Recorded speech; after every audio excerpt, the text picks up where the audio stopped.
আমরা যদি বাচ্চাদের কথা চিন্তা করি যে 1 থেকে 5 বছর অথবা 10 বছর বাচ্চা যারা রয়েছে তাদের যদি আসলে ডেঙ্গু হয়ে থাকে এক্ষেত্রে আসলে আপনারা মিনিমাম কত লিটার পর্যন্ত পানি গ্রহণ করার কথা বলে থাকবেন যে কোনো ধরনের লিকুইড খাবার? এটা বাচ্চার ওজন অনুযায়ী আচ্ছা। নির্ভর করবে। হুম, হুম, যেমন হুম। আমার যদি একটা বেবির ওজন 10 কেজি হয়, তাকে আমি 1 লিটার পর্যন্ত ফ্লুইড দিতে বলি। যদি একটা বেবির ওয়েট 15 কেজি হয়, তাকে আমরা 1250 ml ফ্লুইড। এটা it depends upon his or her weight. আচ্ছা, যদি কোনো বাচ্চা দেখা যায় যে সে এত লিকুইড খাবার খেতে চাচ্ছে না, যেটা অধিকাংশ ক্ষেত্রে হয়ে থাকে, সেক্ষেত্রে কি আপনারা আইভি ট্রিপের মাধ্যমে আসলে লিকুইডটাকে ইনটেক করার কথা বলে এক্স্যাক্টলি। থাকেন? এই যে ক্যাটাগরি বির পেশেন্ট আমি বললাম যে যদি আচ্ছা। পেশেন্টের ইনটেক কম থাকে, ভমিটিং থাকে, অ্যাবডোমিনাল পেইন থাকে, তাহলে সেক্ষেত্রে আমরা হসপিটালাইজ করতে বলি। সেক্ষেত্রে আমার পেশেন্টের আমরা ফ্লুইড শুরু করি। ফ্লুইড কীভাবে শুরু করি?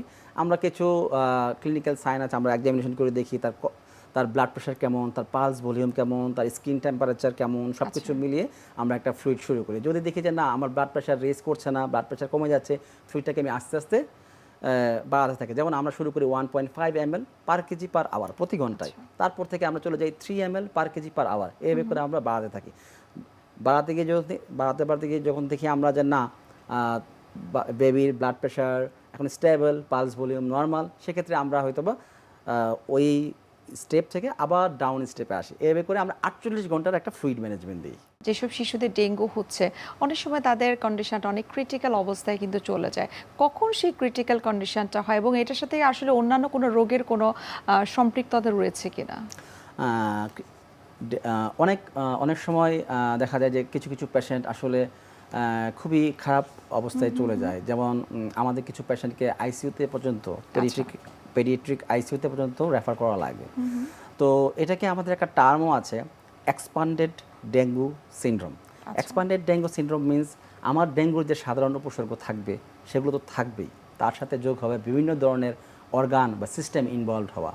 আমার ব্রেন ইনভলভ হতে পারে, আমার হার্ট ইনভলভ হতে পারে, মায়োকার্ডাইটিস হতে পারে, ব্রেনে এনকাফালাইটিস হতে পারে, আমার লিভার ইনভলভমেন্ট হতে পারে, আমার খাদ্যনালী বা জিআই ট্রাক ইনভলভমেন্ট হতে পারে, এভাবে মাল্টি সিস্টেম ইনভলভ হতে পারে। ওইটা বলি আমরা এক্সপান্ডেড ডেঙ্গু সিনড্রোম।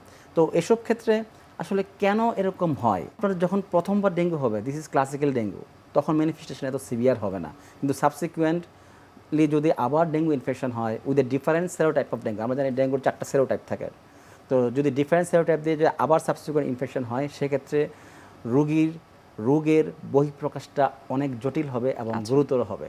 ওসব ক্ষেত্রেই আমরা পেয়ে থাকি ডেঙ্গু শক বা ডেঙ্গু শক সিনড্রোম, বললাম এক্সপান্ডেড ডেঙ্গু সিনড্রোম। এই যে ডেঙ্গুর যে জটিল বহিঃপ্রকাশগুলো ওসব ক্ষেত্রে পাওয়া যায়।